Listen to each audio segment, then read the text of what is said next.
Since we'll be using both the header and footer in all of the pages of our designs going forward, it's going to be a good idea to create these as components. This way, if we want to change something, we only have to change it once, and those changes will apply to all instances of these components. We also want to make these responsive because down the line, we might want to create designs at different breakpoints and screen sizes. And having a navigation and a footer that adapts to those screen sizes would be super helpful. We're going to do this using auto layout, which we touched on in the last lesson when we were creating these button components, but there's a lot more that auto layout can help us with, so let's get into that now. So first, let's turn on auto layout on the larger frame. So I'm just going to come over here to auto layout and click the plus button.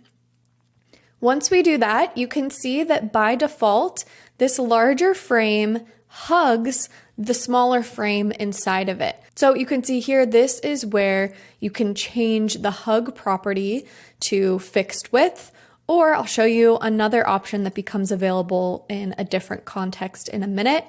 So it's by default going to hug when you turn on auto layout.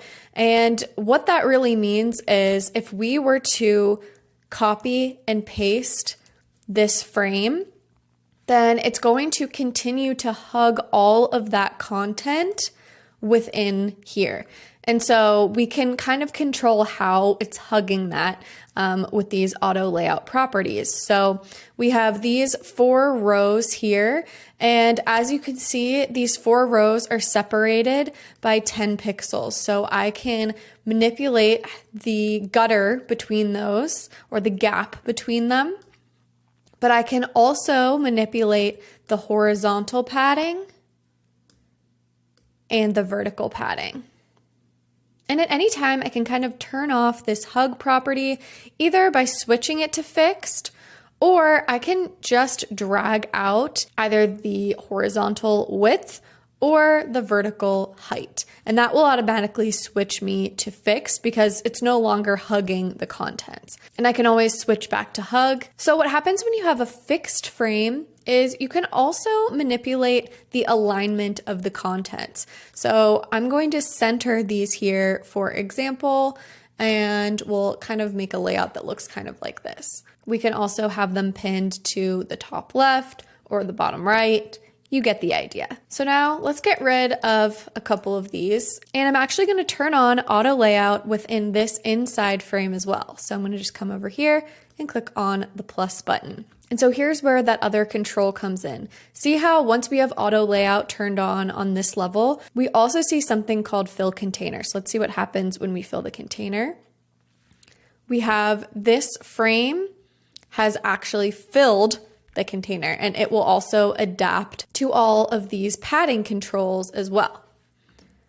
So what else can we do with this? Well, if we wanted to separate all of these and have them take up the full width, we could do that manually, but there's a much better way to do that actually, and that's by using auto gap. So that's what I'm going to turn on, and see how the horizontal gap has actually automatically applied so that you stretch these elements out to fill the whole container.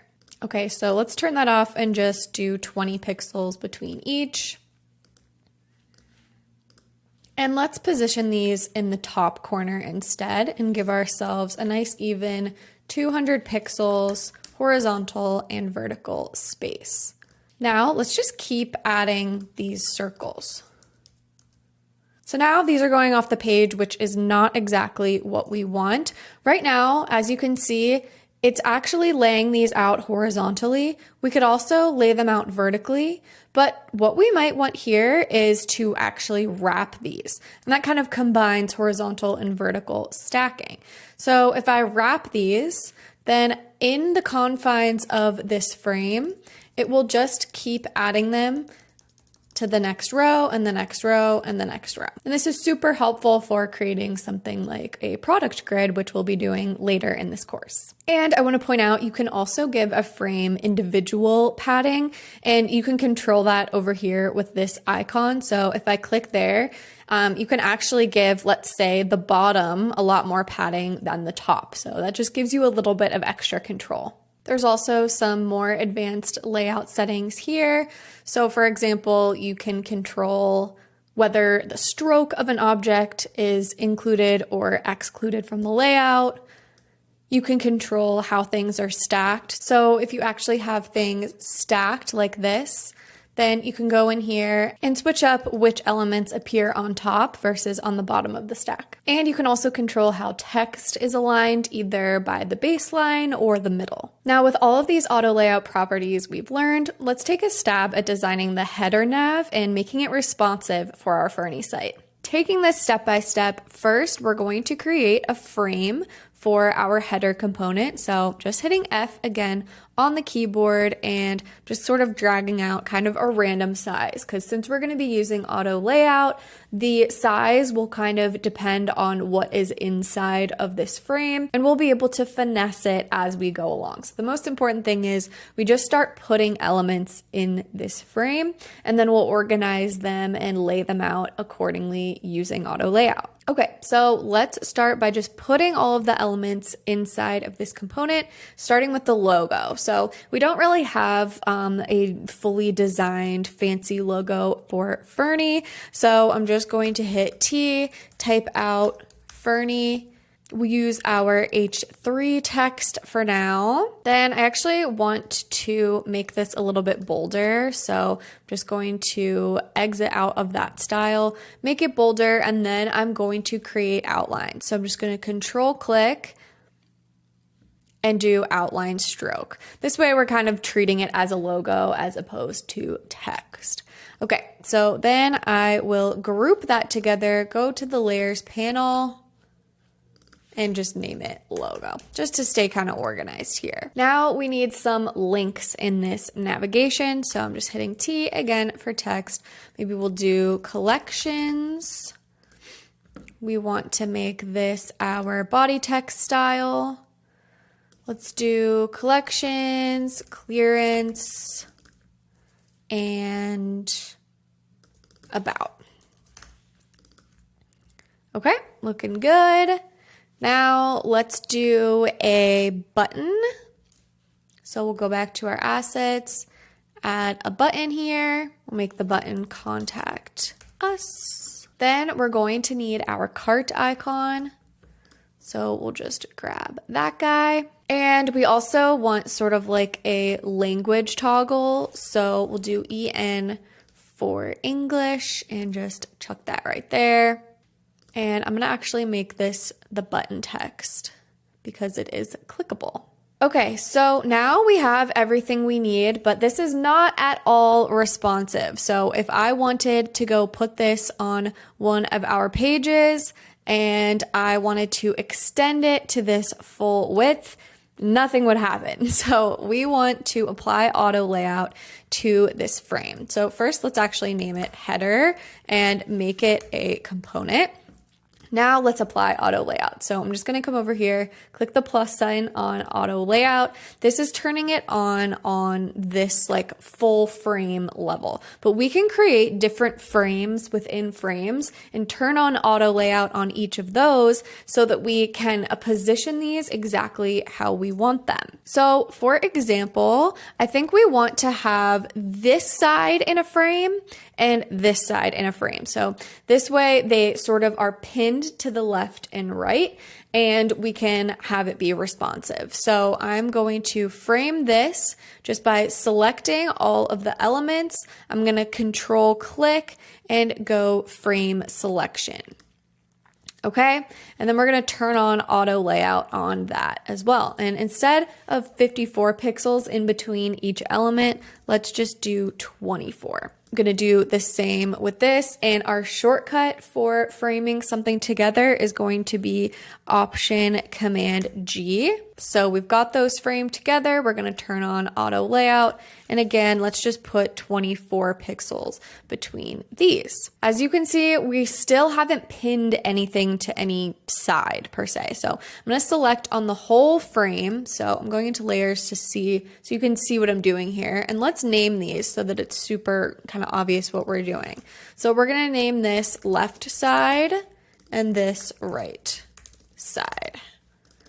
Okay, And then what I'm going to do, right at the moment, you can see that we're pinning all of the content to the left. So now in order to pin these to the sides, what we want to do is actually go into this gap, horizontal gap between items. So now that we only have 2 items, we have left side and right side, we want to control this gap. So if we just sort of dragged out this gap, it would be always 191 pixels. But what we can do is actually hit auto. And when we hit auto, this will make it so that we have an automatically sort of dynamic amount of space between these elements, and it will pin our elements to the right and the left side, depending on how wide we have this frame. Okay, so now let's clean this up a little bit. Instead of 31 pixels on each side, let's do 40. And instead of 18 on the top and bottom, let's do 16. I like to try to do things in multiples of 8. So that's kind of why I chose those numbers. Okay, so now what we want to do is practice what it's going to look like to add this to one of our pages. So I'm just going to go down here, and we've added an instance to the product page. So if I drag it out like this, you can see it is responsive. So let's copy this over to the home page. And it looks like we might need to have another variant for this. So what I actually want is to have no background. So let's see what would happen if we get rid of the background. That looks great on this screen where we have no content so far.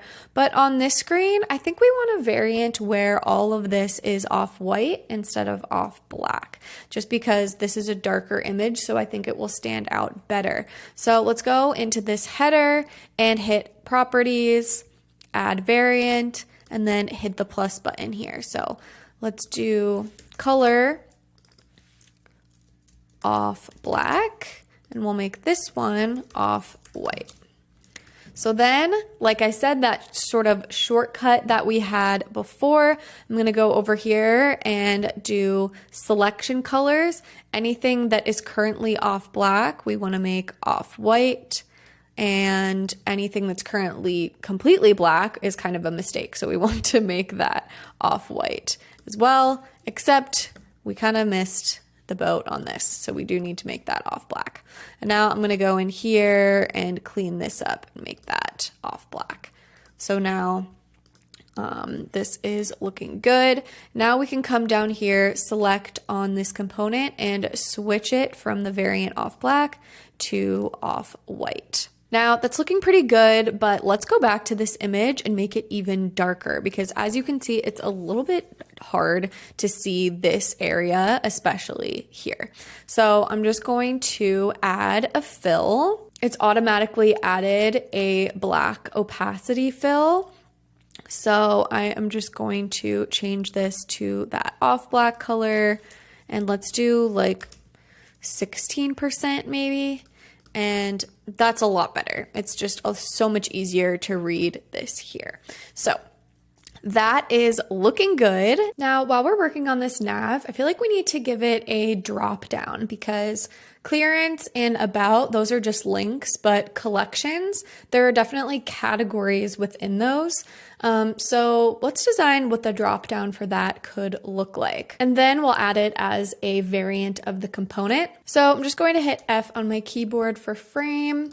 And I'm just going to kind of design what this could look like here. I'm going to grab this exact text style and just throw it on in, and then just type out what all of our different collections or categories are. Then this is a case where we can turn on auto layout, just like this. And we want to have hug on because we want it to hug all of its contents, and we want to be able to manipulate the padding and the gap between them. So for the gap, I feel like 12 is probably good. That gives us a good amount of like clicking room for this so that a user could click on these links. Then for padding, let's go for 24. And then we'll give it a good 12 pixel radius. And then just make sure that we're using our brand colors. And I feel like we need to give it a bit of a shadow. So I'm gonna give it a 20 pixel blur and 10% opacity. That should be pretty good. Okay, so now we have this, but we need to actually add it to our component. So I've just gone in and duplicated each of these variants so that we can have an additional variant where the dropdown is open. So I'm just gonna hit Command X to cut and then come into this component and paste it. And then what we're going to have to do is frame these together and stack these. We don't need any sort of gap here. We want to make sure this fills the container and we're giving it that auto gap so that it perfectly matches these ones. And then I'm just going to actually put this frame inside of another frame so that we can turn on auto layout and give ourselves some more padding on the left. So I'm just going to go into here and give ourselves enough padding that it lines up nicely with the collections tab. And that's looking good. The only thing I don't love is this seems like it has too much vertical padding. Let's just give this 16 and see how it feels. Yeah, that's a lot better. Then I'm just going to do the same exact thing for this lighter variant. Okay, now we just need to add a new variant property so that we can name these accordingly because it's not like a third and fourth color, it's a completely different property. So I'm going to select on the main component, hit plus and variant, and we'll call this drop down, and the value can either be open or closed. So in this one, it's closed. In this one, it's closed. And in this one, it's open and the color is off black. And in this one, it's open and the color is off white. So now if we select on here, we can easily switch this to open. So now we're going to do the same thing with this footer. So to save us some time, I have already put all of the elements we need in here, but now we need to arrange them and turn on auto layout to make this responsive.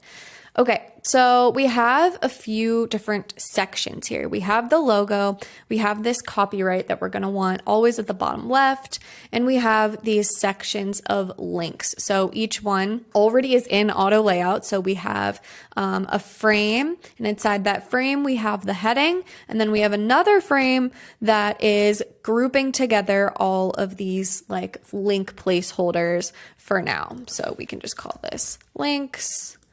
Okay, we have those, and then we also have this little section that is the join newsletter section, which is made up of this header and then this button field, or this field that you can put your email address in, and this button for submitting. So now what we're going to do is turn on auto layout for this whole frame. And so this is going to allow us to see exactly what we need to do. So first, let's start with the easy stuff. Let's add the padding that we want. So for the top and bottom, I think we actually want different padding on the top and the bottom. So for the top, I think we want more like 72 pixels versus for the bottom, 24 should be totally fine. Okay, and then for the sides, I think 48 is probably good, and we'll do that for both. Okay, and you can see that sort of kicked some of our other stuff to the next line, but that's okay. Oops. But that's because we have this wrap on. So instead of wrap, let's do top to bottom. So this will really show us what we need to do. So it's clear that we need to frame these together. So let's do that. Frame selection, turn on auto layout, and move it to horizontal. And instead of 69 pixels between these, let's really spread them out. Let's do 120. And then we can also frame these together. Frame section, turn on auto layout. And what we want to do is do that auto gap that we did before. And that way, as we make this bigger and smaller, it should be adapting, but the reason it's not is because we have fixed on this instead of fill container. So we want to make sure we have fill container on. That's really important. And now it's behaving in a responsive manner, which is great. Okay, so I think this is pretty good. The only other thing that we need to look at is the space between the top and the bottom. So basically this copyright thing and everything else. Right now it's at 69. Let's just make it 80 to just kind of round it out a little bit. Okay, so looking pretty good. Now let's just make this a component, copy it, and let's paste it onto the home page on the bottom. And as you can see, that's actually looking really good. The only other thing that we could consider doing is centering this more. So if we go in here, let's make this a bit bigger so we can really tell what's happening here. If we go in to this and actually frame this frame. So I'm going to click on this frame and hit frame selection, turn on auto layout again, turn on fill container, and then we're going to, it says gap set to auto, align center. So that's exactly what we want here. We're just aligning it in the center of this whole sort of space between the edge and the other content. So that's pretty good. Let's come back down here. And I just think that looks a lot more intentional. I like how that's working. So just like that, we've got our responsive header and footer. This way, if we ever designed for other screen sizes, these elements would adapt beautifully. Now we've built out components for buttons, icons, our header, and our footer, but we're still not done. So in the next lesson, we're going to build out arguably the most important component for the Fernie site, which is our product thumbnail. And that's going to allow us to start building out our product listings page.